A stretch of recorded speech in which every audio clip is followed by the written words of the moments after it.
Back again, coffeeless, and I feel like having a coffee this morning. Didn't crave it. I think maybe I like the habit of just, wake up, have that. It's kind of like brushing your teeth, right? I'm feeling different. Woke up, had a big glass of water. On with my day. And I thought for a minute, I'm like, I wouldn't mind a cup of coffee, but whatever. I'm doing it. I'm going the caffeine-less route for a little bit, just to see what happens. I don't know what'll happen. I mean, I'm crazy as it is, right? Anyway, so much I could talk to everybody about this morning, especially after being away, floating around, bobbing around, and out of internet reach. I ran out of my data. Data ran out of the phone, so I can't get on the internet unless I'm on Wi-Fi too, right? I don't know, maybe a couple more days or something, whatever. But I looked into a bunch of stuff that's going on in the planet this morning, though, and it makes me just want to bite my lip. Not want to bite my lip, makes me want to scream from the rooftops. But I realize that the majority of the people don't really give a shit. But, yeah. Try to think of how, I always non-stop try to think of how it can make a difference. How can you make a difference? How can you help? How can you make things better? How can you make a difference? And I can't help it. I can't stop myself. I don't know why. It's very frustrating for me at times. I think right now one of probably the most helpful things I could probably do is to storm mainstream news buildings themselves and clear them. You know what I mean? They're doing such a nasty job to all of us. Such a nasty job to all of us.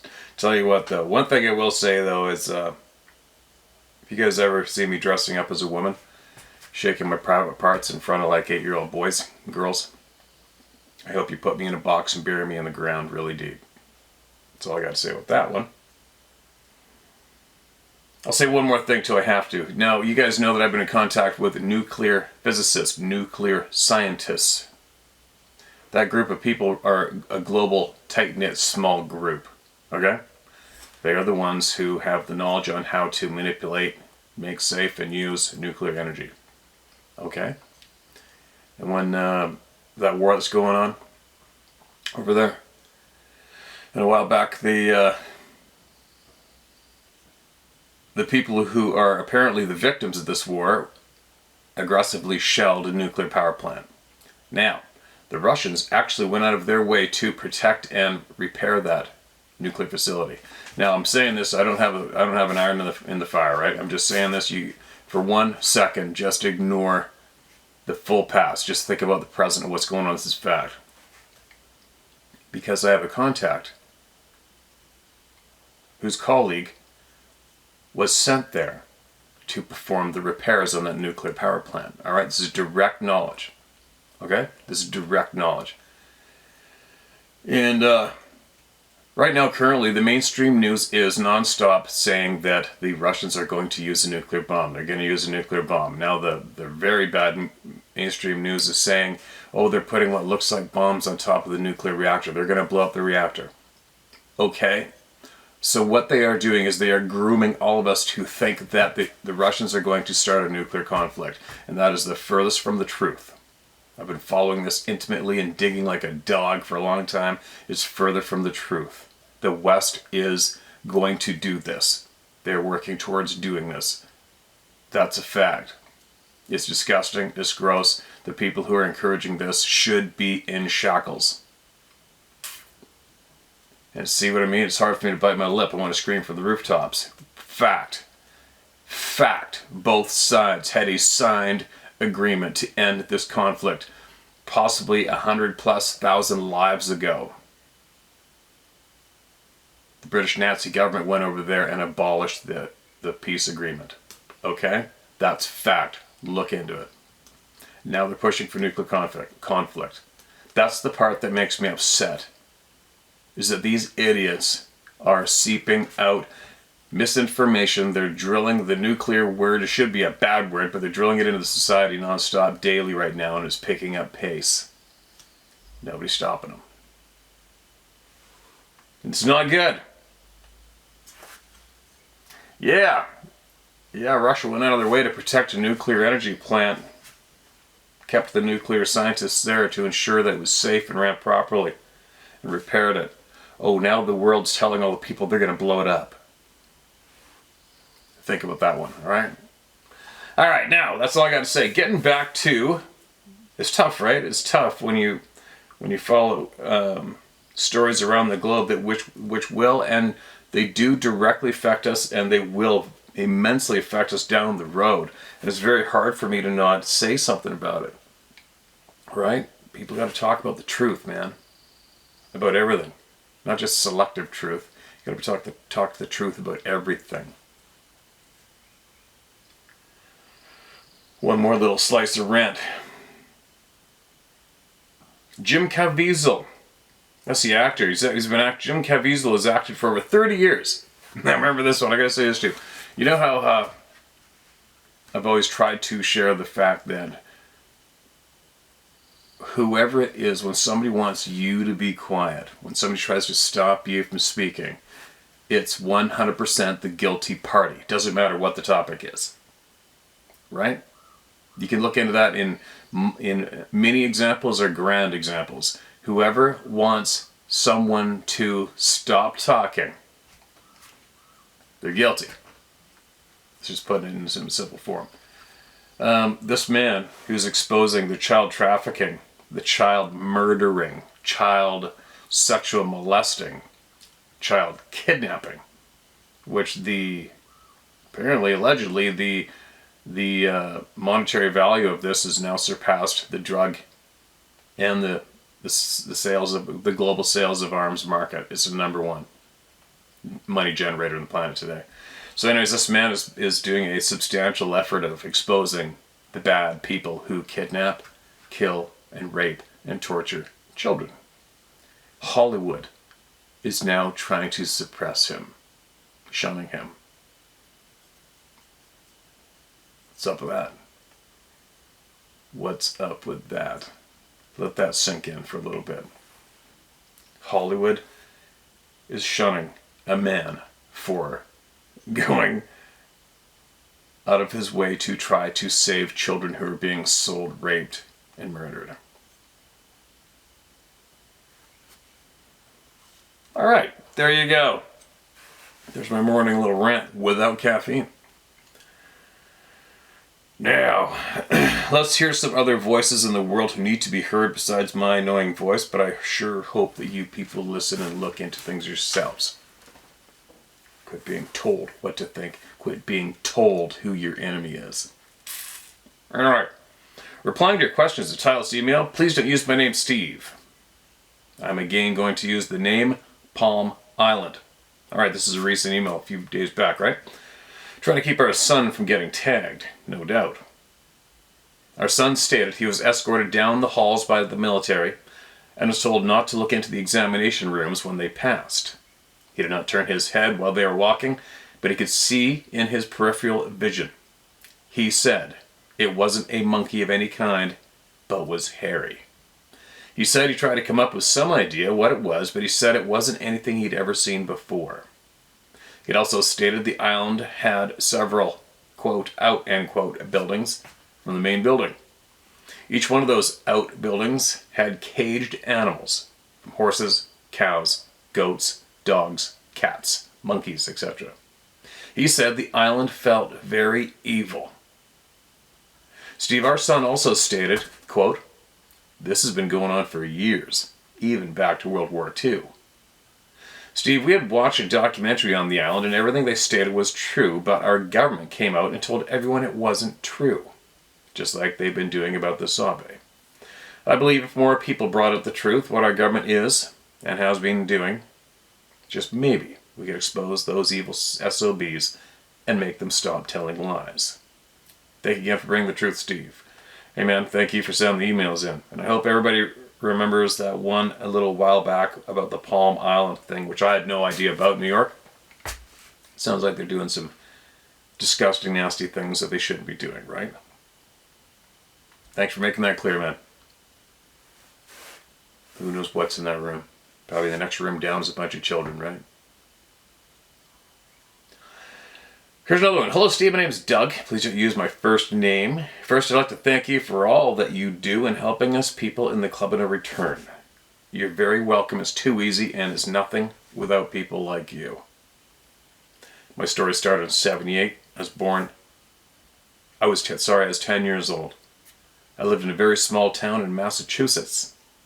As a kid, I basically lived in the woods.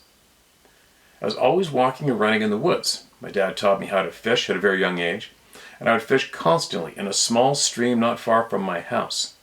There was a game trail that I would follow through the woods to get to the stream. There was also a game trail that ran beside the stream for more than a mile. On many occasions while fishing, I would have the feeling of being watched, although I had never seen anything and just figured I was being paranoid. On Halloween that year, myself and 3 friends went trick-or-treating together. We were actually just walking back home, having just stopped at the last house. It was dark out, but there was a full moon. So we could see fairly well. As we walked around the corner of the road that connects to mine, the stream I would fish in actually goes under this road. As we got to the stream, I had the feeling of being watched. I turned to my left and looked up the game trail. What I saw still haunts me to this day. I saw a very large being go from a squatting position to standing upright. I cannot see its face, only the outline of a being that must have been every bit of 10 feet tall.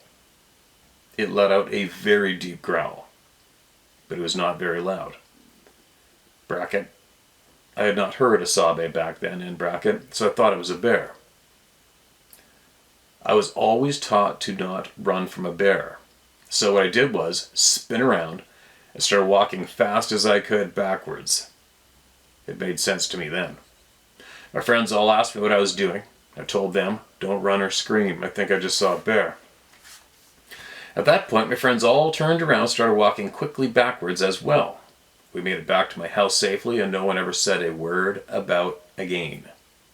Like I said, I thought it was a bear. A few years later, I'd moved away from there.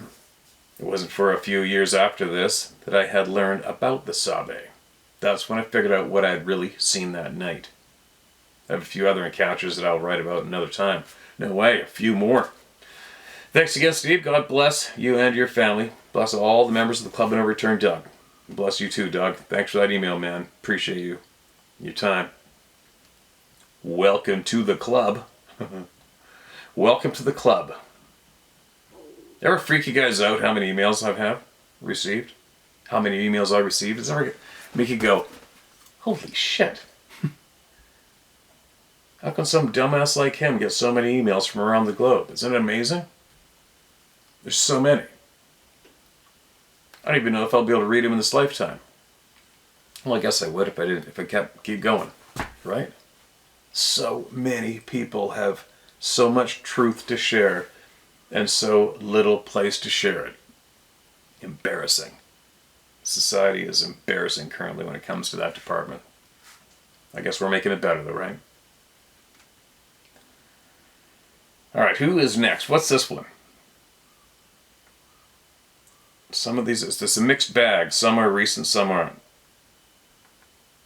Recently received, meaning Australia / Yowie experience.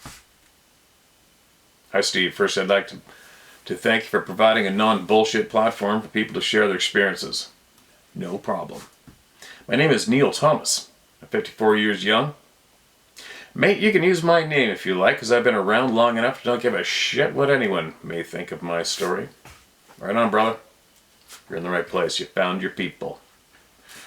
I live in Victoria, Australia.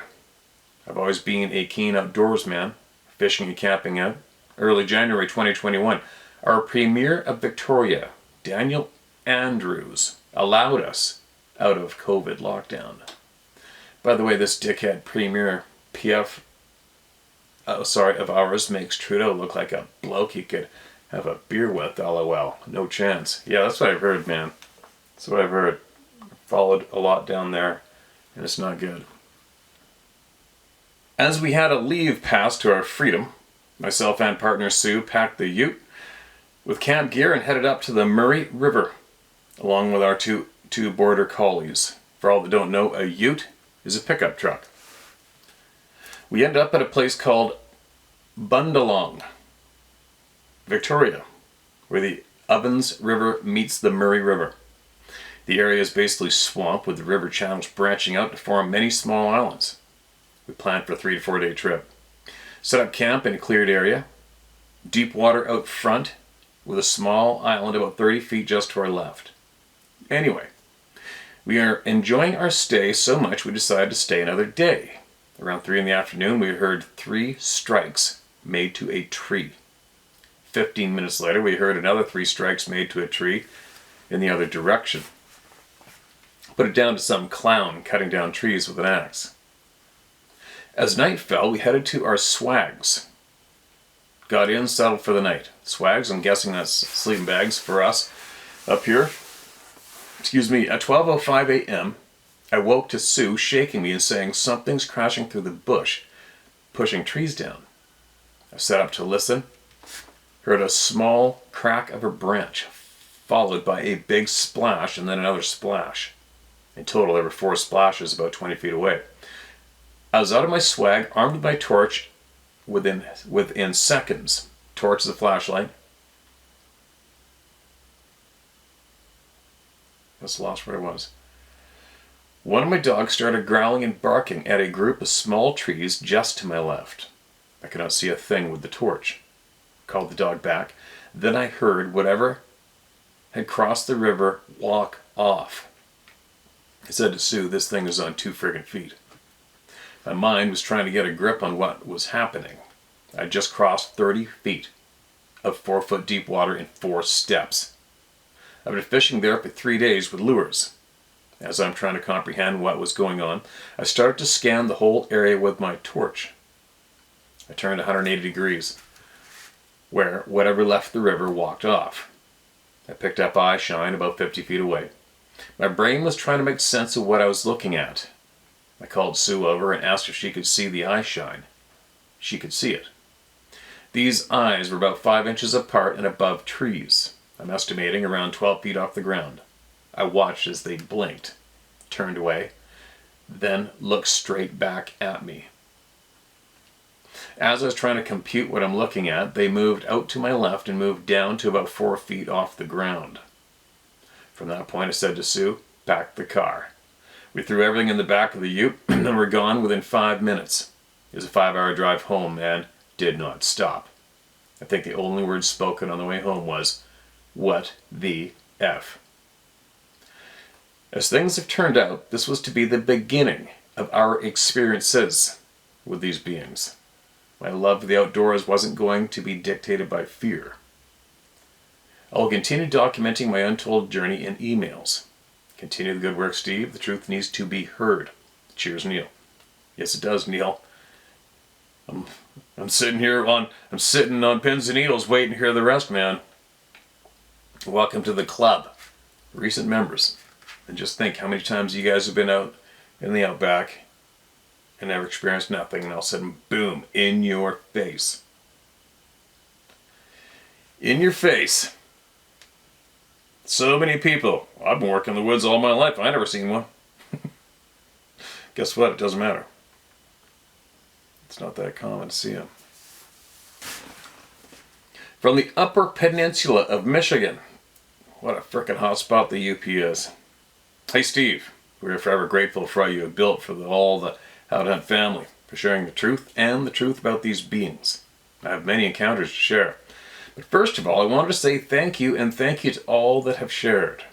I've gained knowledge from here that has probably saved my ass more than once. That's good news. I first seen a sabe when I was about 12 years old. Me and a couple buddies were up on a dead-end street in our little neighborhood, across the other side of the pit. A little mine filled in with water.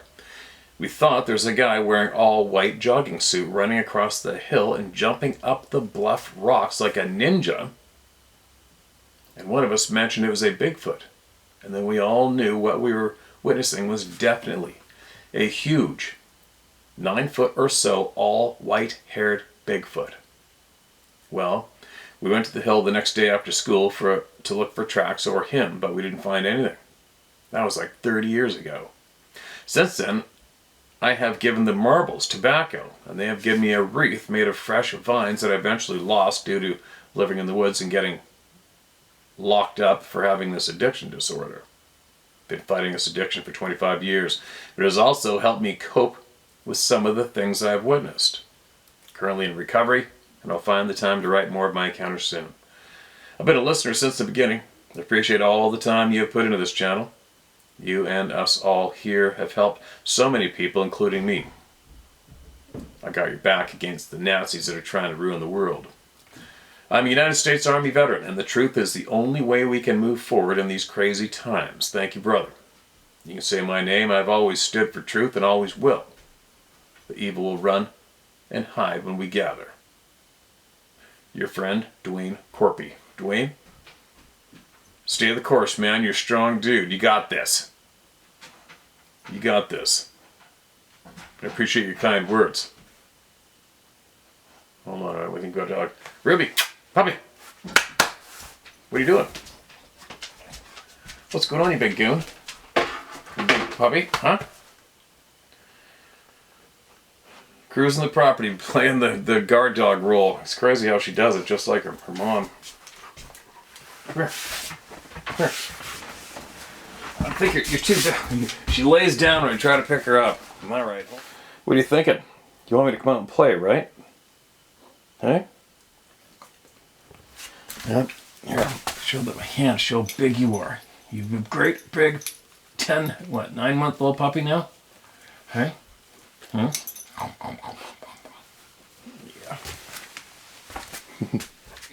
Yeah. Alright, sorry for the puppy. the puppy interruption. Yeah, make sure you email us back again. You got something's going to help the people. Email us back, and I guarantee you, everybody's sending you helpful, good vibes to get you through your challenge. You'll make it. You'll make it. It's funny, on that note, I gotta say this real quick. We watch Netflix sometimes when we're at home. We don't have cable TV or anything else really. Just the internet hooked up, so we'll watch Netflix, if anything, sometimes. And then, but she had some channel in there, not on Netflix, but something else, or a website or something. Anyways, it was reruns of the show Cops. And now, when you watch that show, now, it's so cringe because it wasn't the war on drugs, it was the war on the victims of drugs. It was so brutal to watch these guys avidly annihilating the lives of these poor people who were messed up with these substances that were drilled into society because it made a lot of money and people were very, very easily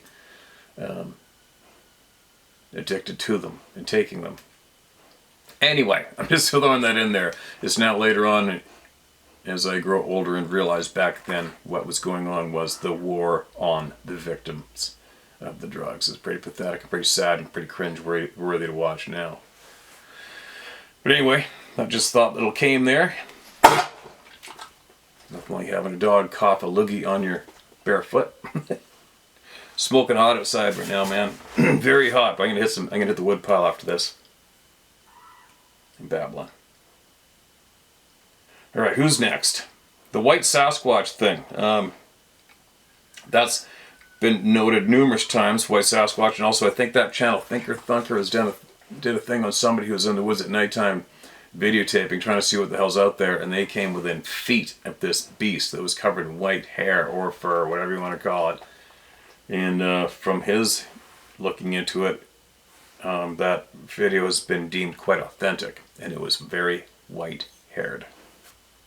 Now, war in the mountains in Laos with the Mo Shlub, or Mos Hlub, M-O-S, is spelled capital M, lowercase o-s, uppercase H, lowercase L-U-B.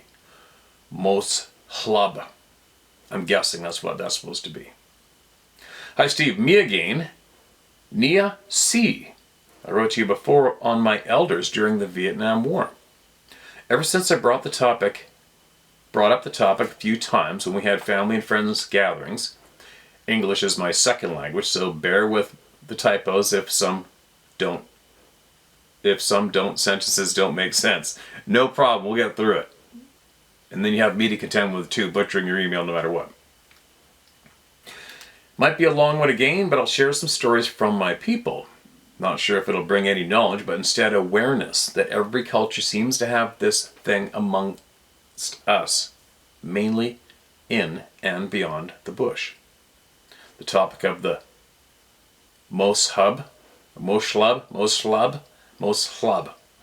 our word, Bigfoot, is vaguely brought up anymore as sightings have become very rare since the 1940s in Laos. I have a very old distance uncle who told about the story about his village going to war with them up in the mountains of Laos. Wow. Long before the Vietnam War started, the elders lived peacefully up in the mountain and mountainsides of Southeast Asia. They mainly had rice paddies and livestock such as cows, pigs, and chickens. Families were poor, so this is the only food source and for trade. Before monsoon season came too, the men would venture deep into the mountains to hunt for wild boar and wildlife for the upcoming rainy months. This story told takes place in the 1930s. After harvest season, the men would go hunt in the nearby jungles and mountains depending on what they were after. Sometimes further as the game was tough to find. My uncle, who was a preteen at the time, went hunting with his father in the nearby mountain, about a day's walk. A few locals that were done harvesting went along and headed out different directions to their hunting spots. They packed their things and headed out early. Weapons brought was 2 crossbows, and a rifle. An old single-shot long rifle that still needed to be reloaded after every shot. First day of hunting, nothing much but a few birds and fish in the mountain streams. Everything caught was smoked and salted to cure to last. His dad suggested they ventured further to the next mountain the next day to see if they can track wild boar, since they could not find any big game. The way to this particular mountain was known to have boars, but few go there because there are other things known to live there, like tigers, bears, and of course the moslub. I'm gonna butcher the shit out of that word, aka Bigfoot. The name of the mountain they were headed to was actually called Moslub Mountain, named after the abundant sightings of them near that area. My uncle and his father was lucky. They managed to track some wild boar before ascending the mountain and brought back home what they could carry. As a few days passed, a nearby neighbor and his son did not return from their hunt.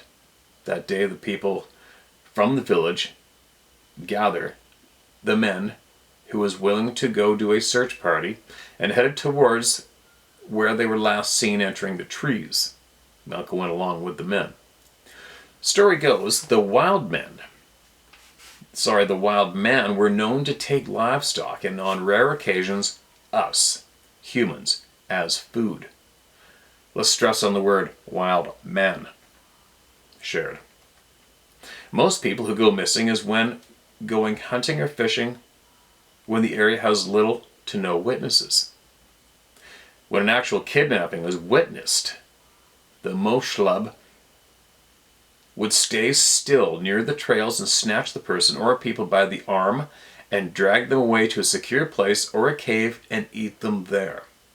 Since these kidnappings were witnessed, many hunters go into that particular mountain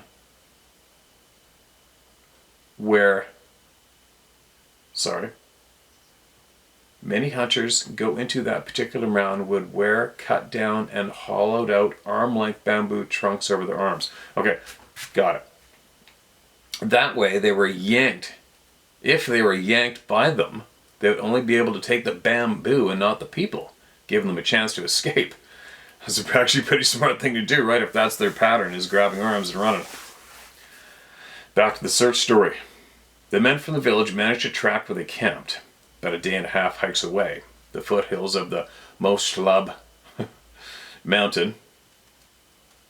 The men spotted their campfire, but it was all ash and cold coal, meaning the neighbor and his son hasn't been there a while.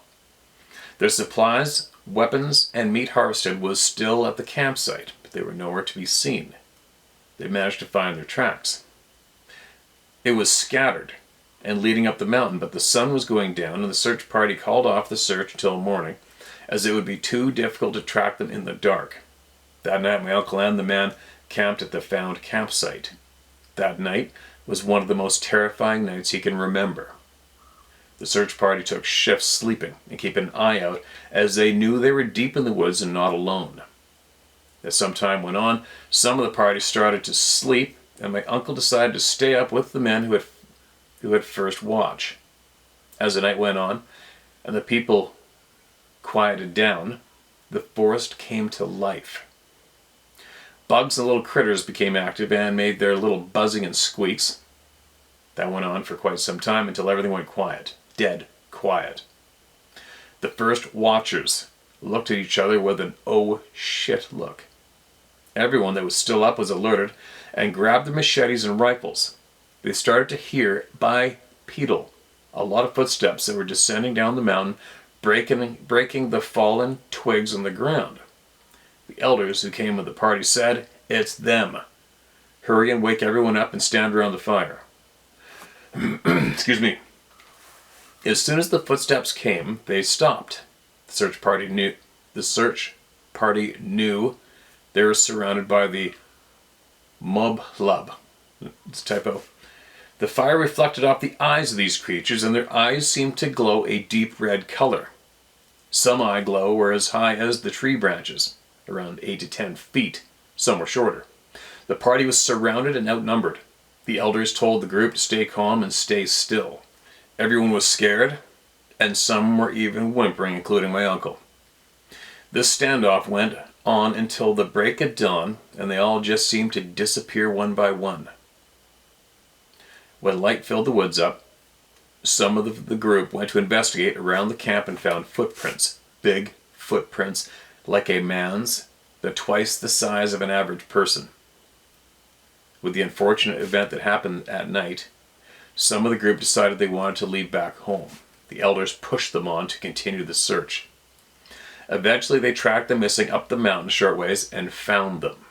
Well, what's left of them? Their clothes and body were ripped to pieces. They'd been stripped to the bone. Giant 5-toed tracks were all over the scene. One of the elders found 4 arm-length bamboo trunks nearby, some of the torn clothing. It was believed they belonged to the father and son. They were both ambushed, outnumbered, and taken to be eaten. The group buried the fellow neighbor and son at the site and did a quick burial ritual. Outrage. The men came home with a plan. Lure them out at night and burn the whole mountain down. They knew the wild man was attracted to the fire and they would find an easy meal. The group chose 2 guys who had the balls to stay at the campsite till nightfall and wait. While the rest of the group hid nearby with their weapons and machetes at hand, nightfall came and the 2 who stayed at the fire made the biggest bonfire they could. Not too long into the night, the woods became silent, and again the footsteps crunched as though, now it's spelled M-O-B-H-L-U-B, you've spelt it twice that way, descended down the mountainside. Soon red eyes started glowing as they got closer to camp. The 2 men screamed, "They're here." The 2 ducked as the men opened fire into the darkness, aiming at anything red. The group of men charged toward the mountainside with machetes and lit torches, while some reloaded their guns. Uncle said, as the mob club made their getaway, it sounded like a stampede tearing up the mountain. It was like the ground was almost shaking. It was so very loud. The men did not chase them far. They came back and started burning everything in every tree and bush around the mountainside. Excuse me. Uncle said this side of the mountain was steep, rocky, and full of trees and bamboo, so the fire spread quickly, burning everything going up. The fire burned for 2 days. The 3rd day it rained hard and killed the remaining fires and embers on the mountain. Monsoon was around the corner. Day 5, after the burn, some of the men returned to the mountain to see the destruction they caused. Spread out in pairs, they ascended up. Everything in the path of the fire was burned. Everything. The further they went up, they started to see what looks like huge humps in crevices of the big boulders and rocky walls of the mountains. Moblub, you spelt it 3 times with a B now. Moblub, it's easier to pronounce. Moblub bodies, some big, small, and in between was litter on the mountain. They don't know how many escaped or survived, as the mountain is known to have a lot of cave systems. Sightings are rare since then in that area, but they are still seen from time to time, mostly spooked by the presence of man. Disappearances of hunters or those that venture too far into the trees still occur. Again, sorry for writing a book. I still have many stories, but will write again soon, since translating the elders' words to English is kind of difficult and does not get the same feel when I write on how they explain details. I tried my best. Best wishes, Steve. Nia Chow. Chua. Nia Chua. And I hope I pronounced your name correctly. Thank you so much for your time you took out to share all that with all of us here. That's very generous. And I think hearing the elders from anywhere is very, very important, because it's true history. Right? It's true history. Compared to our history, our is being changed nonstop. So the victors of war change and write the history, right? Appreciate you. Looking forward to you sending us more, alright? And it's never too long. Here's another one from a familiar place. Hello from the Dalles, Oregon, and a secondhand story. Driven through there. Excuse me, I've driven through there, never spent any time there, but there's a lot of sightings around there. Steve, you can share my name if you wish. Like you, I try to be brave and free, which means we can't hide. Warning. Some of this email could get you a strike, so beware if you read it on YouTube. I'm not 100% sure of the rules today, so you know better than I. All right, man. Thanks for the heads up. We'll see how it goes. What's your Rumble channel? I think it's ProGuide66. I think. I agree with you in that you need to start migrating to Rumble. We all do. You're already self-censoring to stay on YouTube. Still, your days are numbered because they will eventually deplatform you. You need to hammer away with your Rumble address so we can all be migrated there before they put the hammer down on your channel at YouTube. Who knows, we may need to migrate multiple times. These oligarchs want to enslave us all and are, as you say, evil sons of bees. Are you on Gab.com? No, I'm not. Don't even know what it is. If not, I believe you need to be. It is true free speech, and when you see it, you will say, oh my God, this looks nothing like YouTube, Facebook, Twitter, Instagram, etc. They have Gab TV too, which could be another option for you. All right, man, thanks for the heads up. Appreciate that. A friend of mine introduced me to your channel. Excuse me, now I'm hooked. You do a great job narrating these stories, and wow, they are something. I'm an engineer, and I believe I have an open mind. It fascinates me how most people reject the existence of Sabe with such energy. It's like they want so hard to believe they understand the world, and admitting Sabe exists will upset that illusion. We could talk about this aspect and evidence, or lack thereof, for hours, but you know that ground well. An experience? I don't have one. But listening to your channel and educating myself on Sabe/Bigfoot caused me to realize that a friend of mine probably did. I'll relay his story and protect his identity because he has not given me permission to tell this. For the purpose of the story, I'll call my friend Tom. Tom's a great hunter, mostly bow. Tom does the little things to set himself apart in hunting, crossing streams and cutting straight into thick cover to get where the animals are comfortable, and humans rarely go. He lives in, wait for it, near Carson, Washington. Yes, that's one of the hottest spots ever for Sabe sightings, and he hunts right in the middle of it. If anyone's having trouble locating this region, it is dead south of Mount St. Helens and not far from the Columbia River. Sounds like a bingo to me. Today he was hunting in a favorite elk spot. Can't recall if it was a morning or evening hunt. He had cut into the thick timber, maybe about a half a mile from the road, and was sitting in a ground blind using his elk cow call. He started hearing what he told me he thought was cougars doing wood knocks. Cougars doing wood knocks, that's a new one. There was more than one, and they appeared to be communicating and converging on him as he made his cow calls. He said he got really spooked, got the heck out of there. No doubt. I've heard of cougars hunting together in my region before, and so contrary to what many biologists will tell you, I do not doubt that cougars could collaborate on a hunt. But something did not add up. How could cougars do wood knocks? Their paws would not make knocking sounds. Now, as I have learned on your channel, a Sabe would use wood to make wood knock sounds, and commonly does. I now think my friend had a Sabe experience. I've not asked him about this yet, but I will at some point. If he comes back with something interesting, I'll write to you about it. All right. I'm waiting on your hat. Can't wait to see if people recognize it and know your channel. A big thanks to you. A big thank you to you, your wife, for running your store, and it's great to know a husband-wife team is making it happen. It's funny, I live in the heart of Sabe country, and most people do not believe Sabe exists. Many do realize that in the regions my friend had this experience, it's literally illegal to shoot a Bigfoot. I'm happy you found your channel because this year I did not win the lottery for my normal buck tag, White River, Oregon. Instead I pulled a Hood unit tag. This will put me in hunting in the northern foothills of Mount Hood and prime Sabe country. I have no desire to have a Sabe experience, but thanks to your channel, I feel I'll be better educated to handle one if it comes up. Needless to say, if it happens, I'll write to you about it ASAP. Happy hunting, sincerely. Did you say to use your name or no? I'll just say your first name. Oh, you said you could say my name. All right. Craig, Tomasian. Craig Tomasian. Thomasian. I've never heard that name before. Tomasian? Tomasian. Craig, again, sorry if I butchered your last name, man. It's never intentional. And if you don't want to have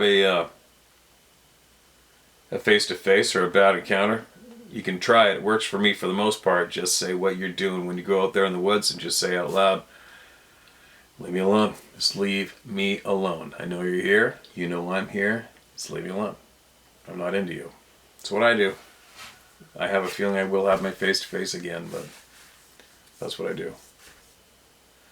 Alright, let's get one more. Then I'm going to get on to this day. It's smoking hot out. We've got a heat wave going on, and I want to get some firewood. My firewood almost done here. Light-hearted, outside-the-box thoughts to trigger possible puzzle pieces. Steve, this might be an 8-minute share. However, I and your listeners would probably love to hear your comments on these thoughts. So, maybe 10 minutes to read? Whatever, let her rip. First of all, I've been watching your channel since you've accumulated about 70,000 subscribers. Maybe 45 years ago. I think it's great you continue to reach so many real people and share the stories to support them as well. I'm also of similar mind with your views on other challenging issues we are facing. I feel you, brother. I've been fishing and hunting in Northern California since I was a kid. My dad was a decorated badass U.S. Army sergeant in the Philippines under MacArthur. This was when the Japanese invaded after Pearl Harbor. Your grandfather and my pops are on the same side, just like you and I and so many watching your channel, brother. I've worked in corporate America for almost 40 years, part of which I conducted fraud investigations, and as you probably know, it's evident we have a lot of good honest people sharing. However, I think we have the occasional outlier. Emphasis on liar, lol. Yeah, maybe, probably. It's harmless. I pondered some of the consistent reported observations of the Sabe with the tidbits of information I've picked up along the way, and cross-referenced those bits with some knowledge. I have a few thoughts that may possibly trigger someone's puzzle pieces. As you say, take from this what you will and leave the rest. Just getting that off my chest. 1. Do you ever wonder why Sabe are so dang big? Consider this. If you ever owned a fish tank, certain fish only grow so big in a small tank. Certain species grow bigger in a much larger fish tanks. Fish grow bigger in larger fish tanks because they have more space to swim freely, which promotes growth. With an entire forest, their huge fish tank, so to speak, maybe that could be a contributing factor. They are truly free, aren't they? Yes, well, that we know of, yes they are. Number 2, Sabe hair. Why are they covered in hair for the most part? Like so many mammals, right? Let's talk about pigs for a minute. Have you ever hunted pigs, Steve? Yes, I'm sure you have. If not, come down to California and we'll go hunt some pigs.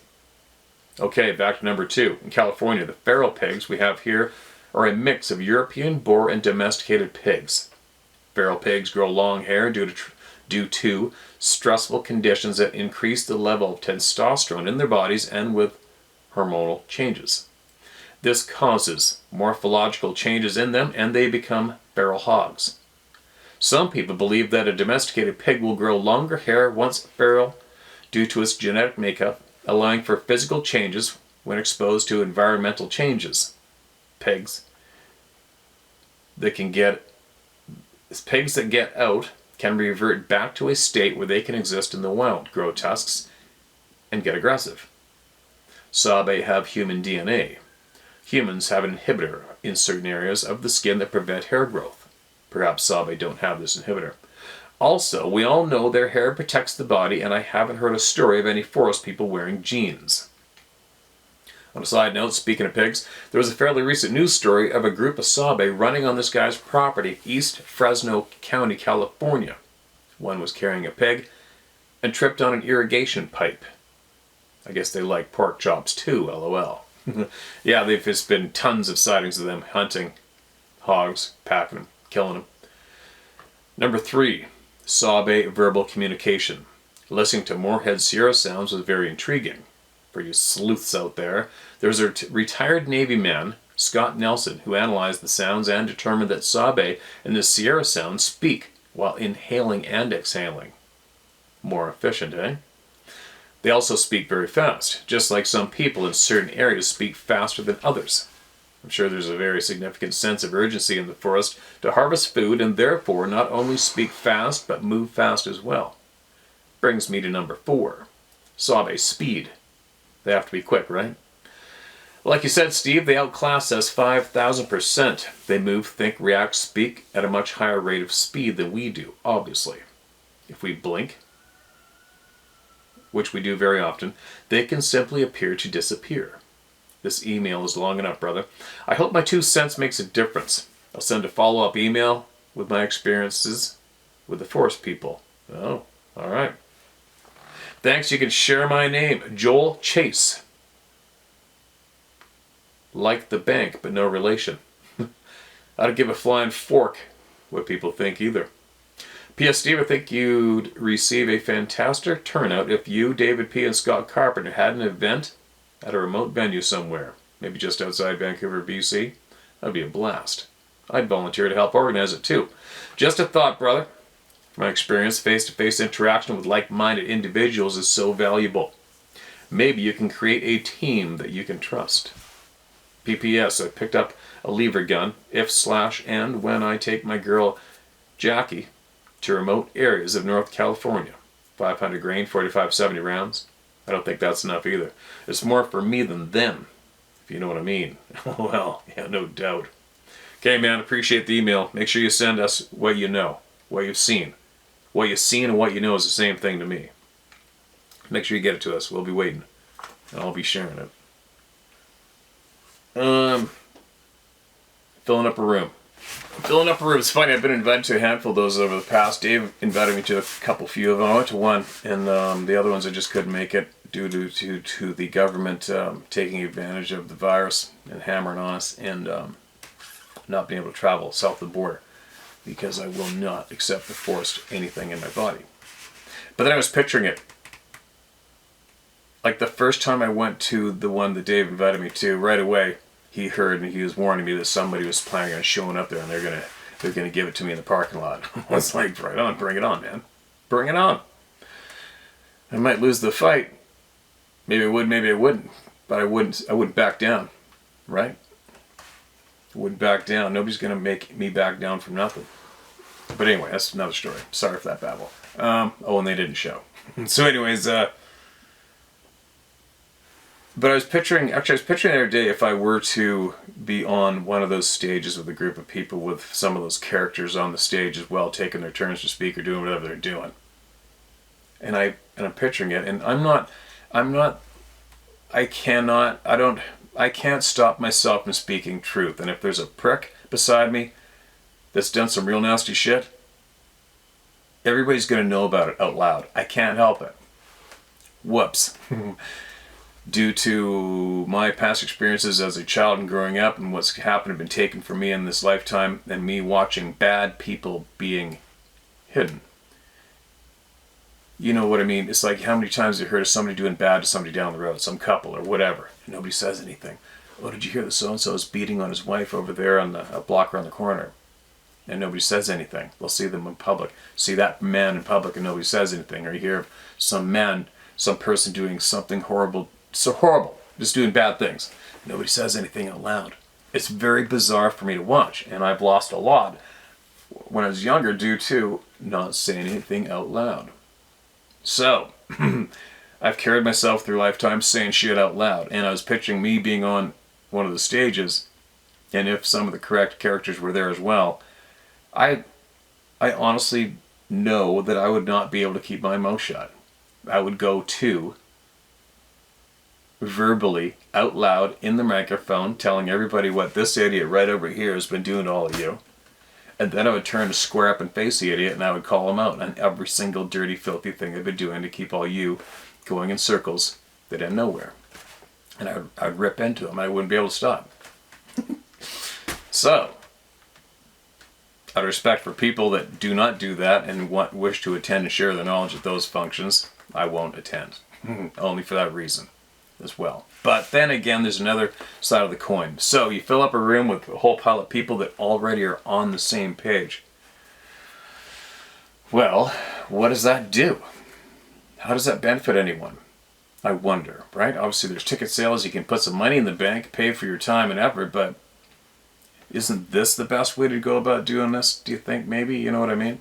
Because we are nonstop reaching out to people who do not have the knowledge and aren't aware of all the people that have seen these things going on. Whereas we fill a room up in a state or whatever, convention room, convention center. Every person who walks through the door is basically probably already on the same page, right? But anyways, I don't know. We'll see. We'll see. A couple years ago, I did talk about it with Dave, and I'm like, hey man, we should start something called the Truth Tour. Get the correct people and just go for it, and go for it and travel the continent, sharing the truth. And yeah, I do know that would go over big. Anyways, I'm babbling. Anyway, what should I leave? What's the note I should leave on today? I don't know. I think possibly that, I don't know.